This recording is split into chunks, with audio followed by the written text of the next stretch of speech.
personnes obèses, d'ailleurs, ce qui permet une fois de plus de faire une espèce de corrélation malsaine entre cette obésité galopante et ce Covid galopant et parfois mortel sur les gens qui ont du diabète. Alors, j'ai quelques infos qui sont quand même emmerdantes. La première, j'ai pas mal de monde dans mon entourage qui travaille dans le médical, dont l'une qui est soignante dans l'un des grands hôpitaux qui m'entourent, donc dans le Jura.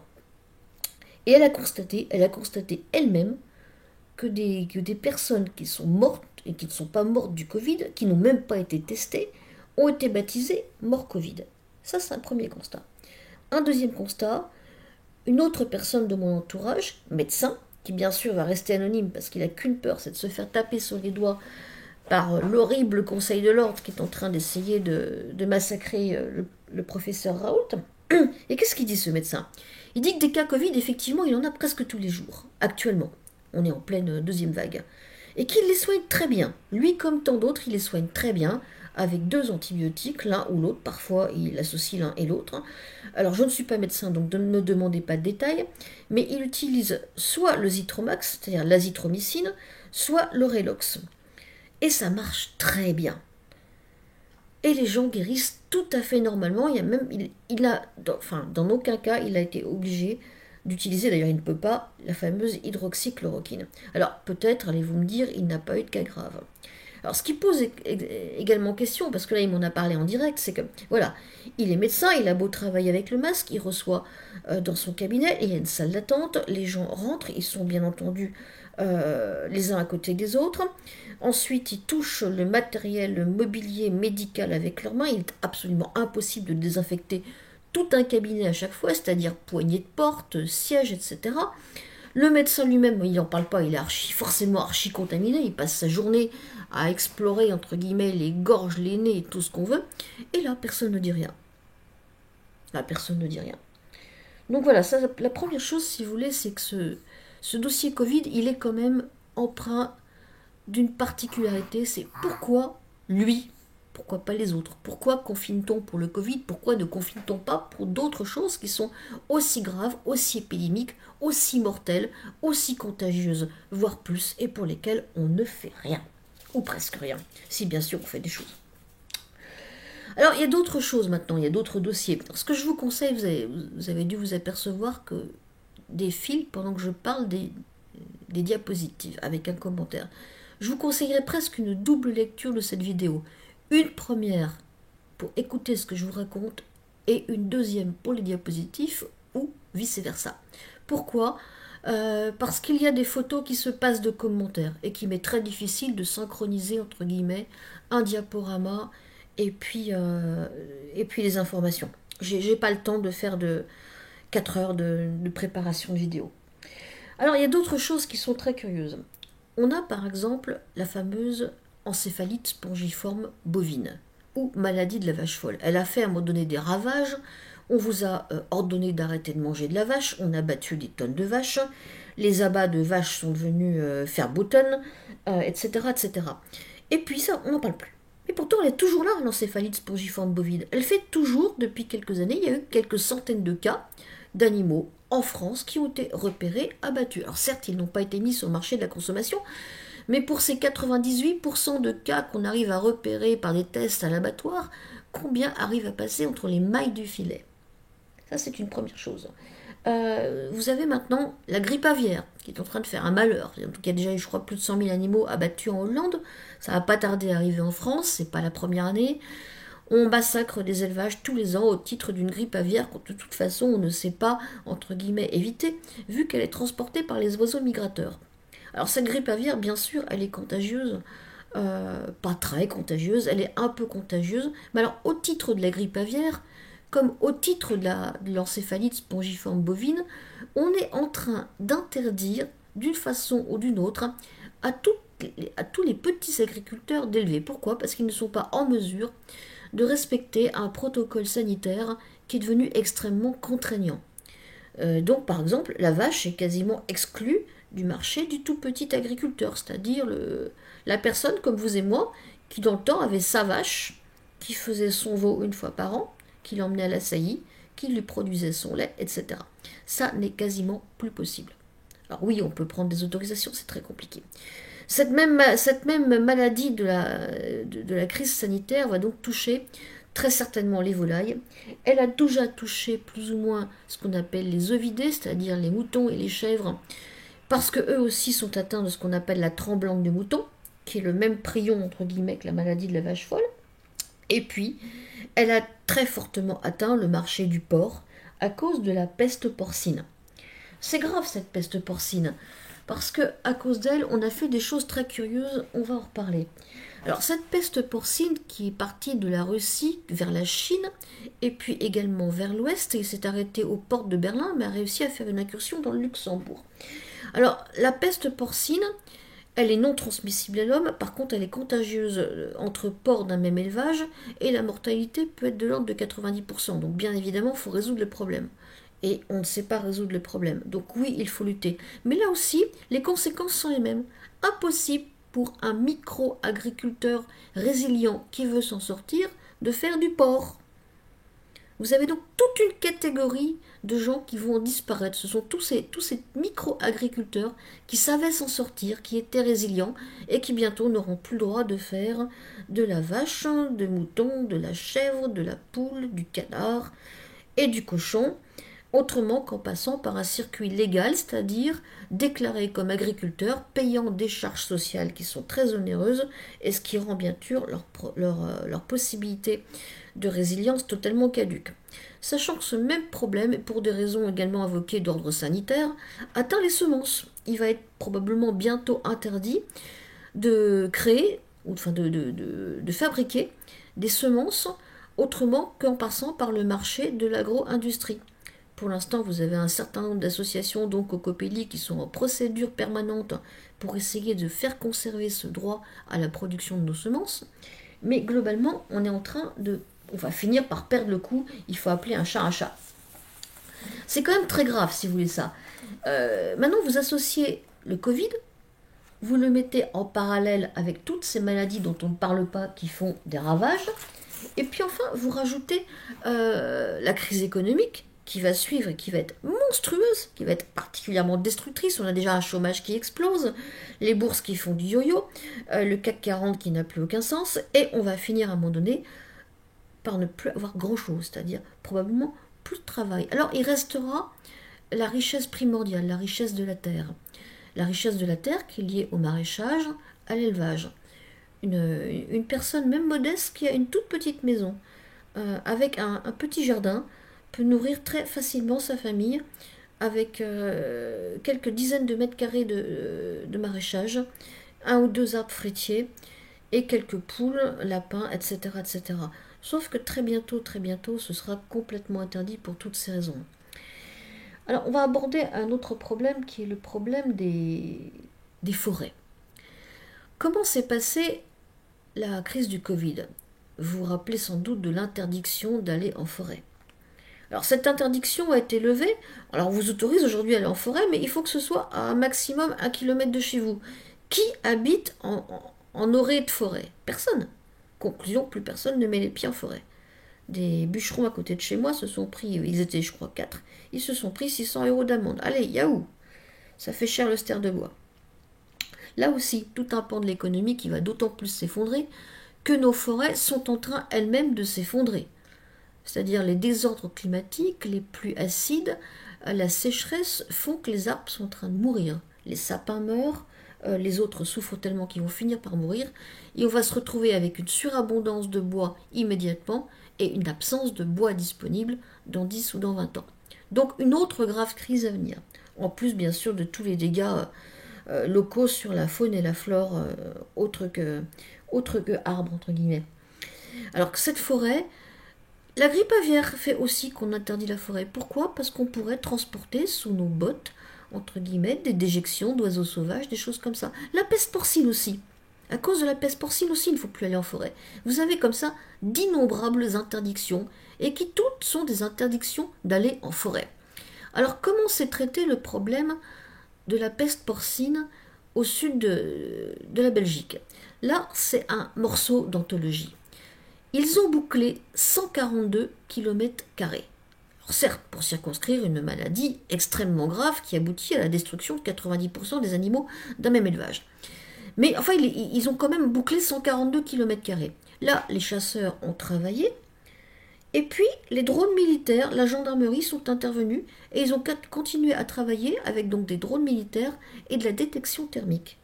Moi, ça me pose question quand même. Autant de moyens pour la peste porcine, si peu pour d'autres choses qui sont si graves, comme la tuberculose, comme certaines maladies nosocomiales, comme les bactéries multirésistantes, etc. etc.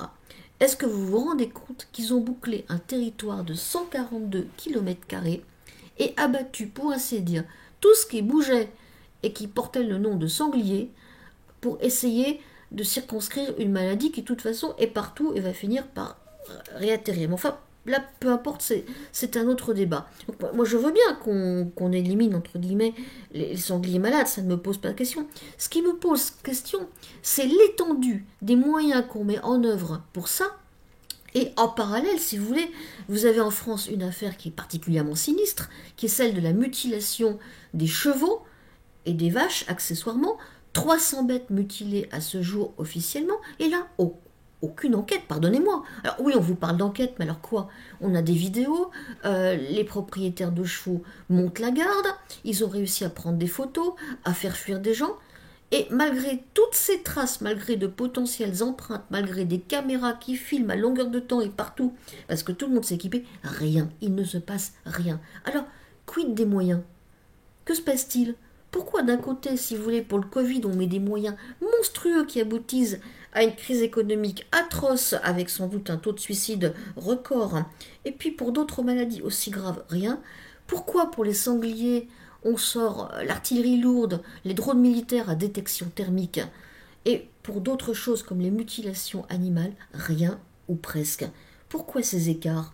Pourquoi deux poids, deux mesures? Alors vous allez me dire que oui, deux poids, deux mesures, c'est un petit peu les lettres de noblesse de ce 21e siècle. Mais tout de même, moi ça me pose question. Alors continuons un petit peu le raisonnement, si vous voulez. Progressivement, nous sommes en train de perdre toute forme d'autonomie, toute forme de liberté.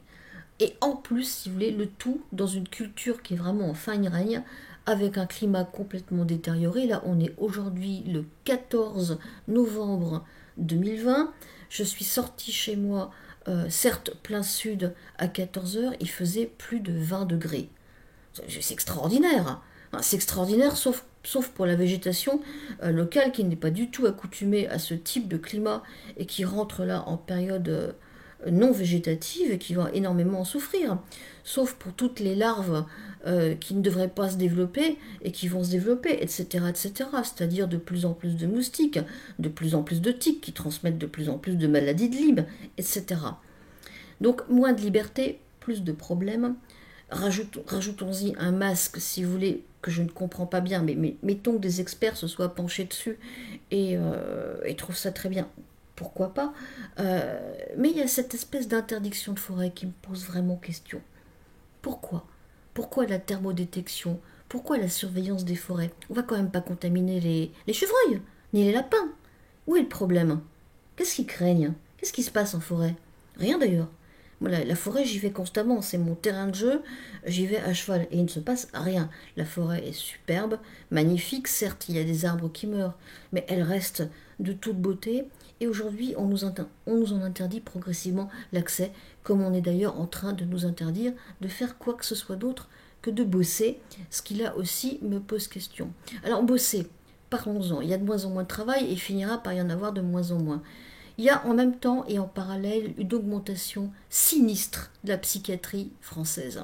De plus en plus de dépression, de plus en plus de burn-out. Les gens commencent à être véritablement malades de leur vie. Qu'est-ce qui va se passer? Rajoutez-y le chômage. Il va y avoir une majorité de gens qui vont s'arrêter de travailler. Qu'est-ce qu'on va leur proposer? Le salaire universel? Alors qu'est-ce qui va vous rester? Vous allez rester chez vous, regarder Netflix, en série, manger des chips, des produits industriels? Parce que les petites épiceries bio ont fermé, mais pas les hypermarchés, qui bien sûr vous proposent des produits de bonne qualité, mais à des prix qui restent de toute façon exorbitants. Alors c'est quoi notre avenir là? Est-ce que vous pensez réellement que le salaire universel va nous tirer de cette espèce de mauvaise impasse dans laquelle on est en train de s'enfoncer. Alors, est-ce que c'est nous qui sommes en train de nous enfoncer? Est-ce qu'on nous y enfonce progressivement? Je ne saurais y répondre. Mais en tout cas, je tire une énorme sonnette d'alarme qui, en tant que médium, m'interpelle parce que je suis rarement aussi sensibilisée à des problèmes qui me sont pour le moment encore assez extérieurs, étant relativement privilégiée à la campagne, avec un tas de choses très agréables dans mon environnement. Parlons maintenant des enfants. On a des enfants qui progressivement sont de moins en moins scolarisés. Il y a eu des études qui ont été faites sur les coefficients intellectuels. Les coefficients intellectuels sont en train de s'effondrer. Le baccalauréat est certes obtenu de plus en plus facilement, mais il est de plus en plus facile à obtenir. On voit maintenant fréquemment des gamins qui arrivent en sixième, qui savent à peine écrire. Lorsque vous regardez ce qui se passe sur les réseaux sociaux, la plupart des gens commencent à faire 3 fautes par phrase.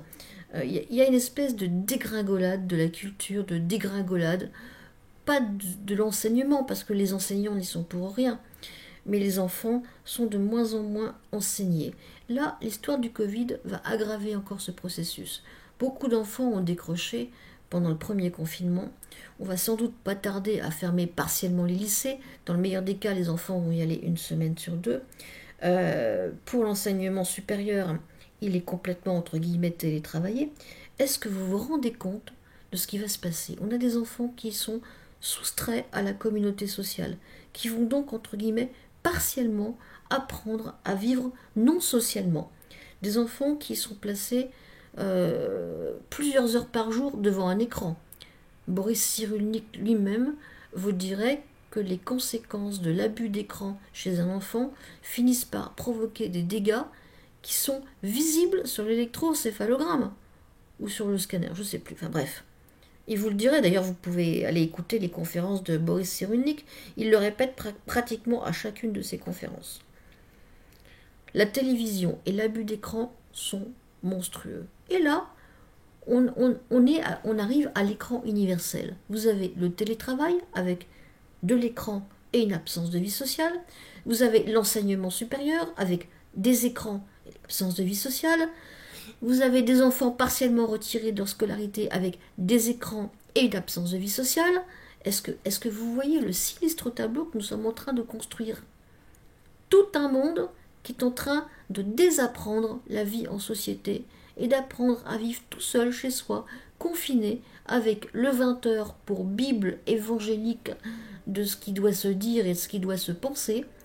Vous avez une censure qui se développe de plus en plus, c'est inutile d'en parler. Et à côté de ça, une maladie dont je ne comprends toujours pas que l'on puisse tolérer qu'elle ait de tels effets secondaires, non pas sur le plan médical, mais sur le plan social. Alors, continuons cette joyeuse sinistrose.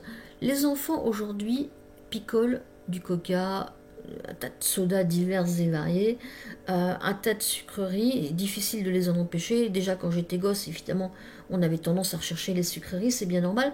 Mais on a introduit et on a ouvert l'Europe au fameux fructose de maïs, qui est déjà partiellement responsable de l'obésité aux USA. Pourquoi? À cause, je disais, de l'indice glycémique hyper élevé du fructose de maïs. Et là, on remet ça. Résultat, l'obésité infantile en Europe est en train de flamber. On a donc des gamins qui passent les 3/4 du temps totalement abrutis devant un écran qui met leur cerveau en état d'hypnose, en état de passivité totale, et qui bouffent des saloperies qui vont les conduire à un diabète prématuré et peut-être les rendre victimes plus tard de l'équivalent du Covid qui passera, qui sera le Covid 50. J'en sais rien. Mettez tout ça, rajoutez les conséquences économiques et l'effet de domino sur ce qui est en train de se passer. Lorsqu'une entreprise ferme et licencie quelques salariés, ce sont quelques personnes qui vont acheter moins, qui vont engendrer la faillite d'autres entreprises, qui vont produire moins, qui vont elles-mêmes licencier d'autres salariés et ainsi de suite. Sauf que là, au travers le monde, on parle de millions de chômeurs supplémentaires et qui ne sont pas prêts de retrouver du travail au train où vont les choses. Alors que croyez-vous qu'il va se passer dans les mois à venir en 2021? Ça va tout simplement être une catastrophe. Une catastrophe que l'on ne pourra pas éviter si nous ne reprenons pas, entre guillemets, un, une vie sociale, 2, une vie professionnelle, mais si possible une vie professionnelle épanouie et ailleurs que devant un écran. Alors enfin, dernier sujet qui me tient à cœur, le tout connecté. Je viens de vous parler en long, en large de tous ces écrans. Parlons maintenant du tout connecté. Votre voiture est connectée. Votre robot ménager est connecté. Votre maison sera bientôt connectée. Et si vous avez installé Google Home ou Alexa au milieu du salon, c'est déjà le cas. À savoir que votre téléphone portable, votre intelligence artificielle locale, tout enregistre tous vos propos et se tient prêt, grâce à des algorithmes innombrables et variés, à répondre à vos questions, bien sûr, mais également à enregistrer certains mots-clés qui peuvent déclencher des alertes. Vous allez me dire qu'on n'en est pas là. Oui, non, je sais pas. Je sais pas. Moi, je suis quand même très étonnée que parfois, en ayant évoqué une conversation avec des amis, je me retrouve avec une publicité le lendemain sur le sujet. Oui, normalement, ce truc-là n'est pas censé se mettre en route tout seul. Bah si, faut croire que si. Donc, rajoutez-y la 5G. Rajoutez-y le Linky. Euh, nous vivons baignés dans un monde d'ondes. Alors, des ondes, si vous voulez, sont lesquelles, bien sûr, tout ce monde complètement virtuel dans lequel nous sommes en train de nous enfoncer ne pourrait pas fonctionner. Alors oui, c'est confortable de pouvoir poser la question à une intelligence artificielle qui va y répondre et qui va, entre guillemets d'ailleurs, contribuer au fait que nous allons renoncer à apprendre. C'est tellement simple de savoir que jour et nuit, on peut compter sur une intelligence artificielle qui va tout bonnement et simplement répondre à toutes nos questions. Pourquoi, entre guillemets, se faire chier à apprendre quoi que ce soit? Bientôt, les expertises médicales se feront par des intelligences artificielles. Une intelligence artificielle aujourd'hui est quasiment capable de faire un diagnostic médical tout aussi pointu, voire plus pointu qu'un médecin généraliste, surtout s'il est fatigué en fin de journée. Mais l'intelligence artificielle va-t-elle être capable de détecter dans vos yeux ces quelques larmes qui ne peuvent pas couler et qui disent que vous avez besoin qu'on vous écoute 5 minutes de plus parce que dans le fond ça va pas et que vous n'osez pas en parler? Quid de ce monde, entre guillemets, sous intelligence artificielle, sous onde? Un monde d'écran, un monde dont on supprime les forêts, un monde dont on supprime le petit élevage, la petite agriculture, un monde totalement virtuel. On se plaignait, si vous voulez, de vivre dans une espèce d'illusion matricielle, mais nous sommes de plein pied dans une illusion matricielle. Nous y sommes, là, à 100%, on baigne dedans. Alors, je ne parle même pas des théories de conspiration sur les vaccins et le reste, c'est même pas le sujet. Où allons-nous? C'est là vraiment la bonne question que j'ai envie de vous poser. Où allons-nous? Alors, il va être temps de s'interroger maintenant, et ça va faire l'objet d'une dernière partie. Il va être temps de s'interroger sur le quoi faire par rapport à tout ça. J'ai travaillé pendant 20 ans de ma vie comme consultant en ressources humaines, spécialiste de la prévention du conflit et du management des hommes dans le management de proximité de premier et deuxième niveau.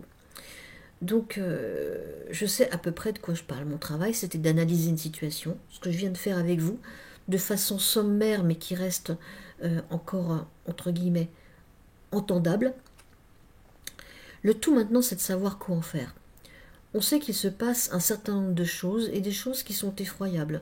Nous avons un monde qui est en pleine mutation, et la porte qu'on est en train de nous entrouvrir est une porte parfaitement illusoire, une porte dans laquelle l'être humain vivant en tant que tel n'a finalement plus guère sa place, puisque les ordinateurs, les robots font mieux que nous, l'agro-industrie produit mieux que nous, plus sainement que nous, plus abondamment que nous. Quelle place nous reste-t-il? Ça va faire de l'objet de la dernière partie de cette vidéo qui j'espère n'est pas trop longue, qui est la partie dans laquelle nous allons aborder les préconisations, c'est-à-dire le véritable travail du consultant, à savoir, il y a un problème, je l'analyse, j'en fais quoi? Donc en synthèse, les écrans, les ondes, une maladie curieusement gérée, très curieusement gérée, un chômage grandissant, un être humain bientôt plus indispensable, des forêts interdites, je vous passe quelques-uns. Mettez tout ça bout à bout. Regardez ça comme un tableau. Ne le regardez surtout pas dans le détail. Chaque phénomène, isolé dans son petit coin, n'a que très peu de valeur. C'est l'ensemble du tableau qui prend une drôle de couleur. Un petit peu comme si un peintre fou avait associé toutes les couleurs de la mort dans le monde qui nous guette, le monde de demain.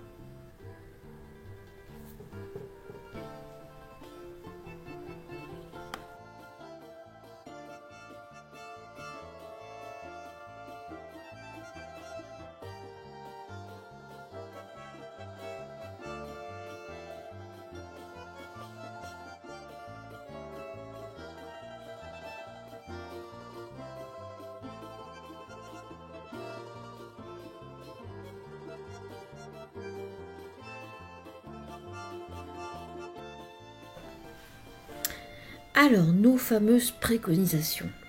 5 catégories de préconisations, chacune est particulièrement importante.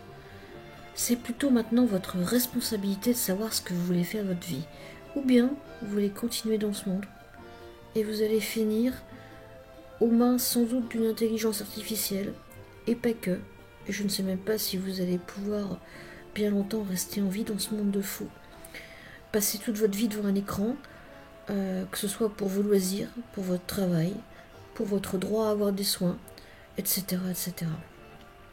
Première préconisation qui me semble fondamentale, votre indépendance intellectuelle. C'est-à-dire avoir le courage de ne pas vous contenter de l'information officielle et télévisée dans quelques pays que ce soit d'ailleurs, que ce soit au Canada ou en France, je parle des pays francophones qui ont quelque chance de m'écouter, mais ailleurs. Donc consultez tous les médias à votre disposition, prenez un petit peu de temps pour faire des recherches, et si par hasard vous avez encore un peu de courage, lisez. Prenez de vrais livres pour lire, redécouvrez l'information, la véritable information, celle qui demande souvent un petit peu de temps, mais qui va finir par travailler votre mental. Parce que le cerveau, comme le reste, c'est un muscle. Vous savez que plus vous le travaillez, plus vous allez créer des connexions neuronales nouvelles, y compris en vieillissant, et que c'est ce qui va à la fois vous entretenir et vous rendre pertinent. Donc ça, c'est la première préconisation. Deuxième préconisation, votre indépendance alimentaire. Je sais que c'est un peu difficile quand on vit en ville dans un appartement que de créer une quelconque indépendance alimentaire. Alors, dans la mesure de vos moyens, essayez de trouver un petit lopin de terre, même tout petit. 200-300 mètres carrés peuvent suffire pour une famille de 4 personnes. Et sur ce petit lopin de terre, vous allez mettre un petit bout de jardin, quelques dizaines de mètres carrés en légumes, 1 ou 2 fruitiers, et quelques poules. On va dire que pour une famille de 4 personnes, 4 ou 5 poules suffisent. Et encore 1 ou 2 lapins si vous avez envie d'agrémenter les choses. Il n'en faut pas plus. Je sais que le plan d'action peut paraître ambitieux parce que tout coûte de l'argent, mais combien dépensez-vous aujourd'hui dans vos écrans, dans vos ordinateurs, dans vos cigarettes, dans vos abonnements divers et variés, Canal+, Netflix, etc. Donc revoyez un petit peu la question de votre indépendance alimentaire avant qu'on ne la revoie pour vous, à votre place. Troisième préconisation, la rationalisation énergétique. Vous avez dû vous apercevoir que tout coûte cher. Alors, dans l'énergie, je vais parler de l'eau. L'électricité et l'eau sont tout à fait hors de prix. Vous avez un abonnement minimum qui est déjà monstrueux, et année après année, de maintenir un confort en termes, par exemple, de chauffage ou de consommation d'eau courante devient très difficile. Repensez au problème. Je ne vais pas vous faire tout un cours là-dessus. Creusez un petit peu la question de l'indépendance énergétique. Quatrième préconisation, le renoncement au tout connecté. Et ça, c'est fondamental. Ou bien vous continuez de vous abrutir joyeusement devant des écrans qui, certes, provoquent une espèce d'agréable effet d'hypnose, un faux semblant de repos, mais qui en fait est en train de vous miner la santé mentale et celle de vos enfants. Ou bien vous commencez à vous réhabituer à agir par vous-même. Je ne dis pas qu'il faut renoncer à tout le confort, mais bon sang de bonsoir, vous n'aviez pas tout ça avant et ça allait très bien. Il n'y a plus une personne sur cette terre maintenant qui ose sortir sans son portable. Même les migrants qui ont tout perdu ont un portable. Moi, ça me pose question, très sincèrement. Il doit être possible aujourd'hui de vivre autrement que de façon complètement connectée. Ce qui me semble en plus particulièrement dangereux dans un monde qui est en train de sombrer à la tyrannie et où à un moment donné une intelligence artificielle grandeur XXL saura gérer tout ce que vous dites et tout ce que vous faites par tous les moyens à votre disposition. C'est-à-dire que chaque fois que vous allez utiliser un moyen médiatique, entre guillemets, ou connectique, ce moyen va finir par créer des données, ce qu'on appelle des métadonnées, qui vont enrichir la gigantesque base de données sans doute déjà existante. Alors, renoncez au tout connecté. Enfin, cinquième point, et pas des moindres, la construction d'un plan B. Et pour construire un plan B, il faut savoir ce que l'on veut et ce que l'on veut par-dessus tout. Alors que voulez-vous faire par-dessus tout de votre vie? Et ce par-dessus tout, est-ce que vous allez réussir à le faire dans les conditions actuelles? Si oui, alors tout va bien. Sinon, alors il va falloir créer un plan B. Un plan B au cas où le plan A, qui vous garantissait jusqu'ici une certaine normalité, ne fonctionnerait pas. Donc un conseil, prenez le temps de réfléchir, c'est la meilleure chose que vous puissiez faire, et passez à l'action. Ne restez pas les deux pieds dans le même sabot à écouter précisément des vidéos de gens qui pensent à votre place. Pensez par vous-même, contestez, critiquez, agissez. Agissez, c'est particulièrement important d'agir par rapport aux valeurs que vous défendez. Alors cette vidéo arrive à sa fin. Je vous souhaite une très bonne fin de journée, de soirée, de semaine, de week-end. Un moment consacré à essayer de vous informer de ce qui pour moi semble important. Bien sûr, j'ai pas pu penser à tout. Il y aurait sans doute des choses à ajouter. Vous avez sans doute regardé peut-être l'excellente vidéo, l'excellent film, l'excellente réalisation Hold Up. Et j'espère que ça vous a parlé. Si bien entendu certains d'entre vous n'ont pas pu y accéder, je l'ai téléchargé sur mon ordinateur, donc je pourrais éventuellement la remettre en ligne quelque part autant de fois que nécessaire. Je vous embrasse tous, je vous souhaite une bonne continuation et à bientôt, sans doute dans l'exercice de mes fonctions soit de voyante, soit de canal. Bisous bisous à tous.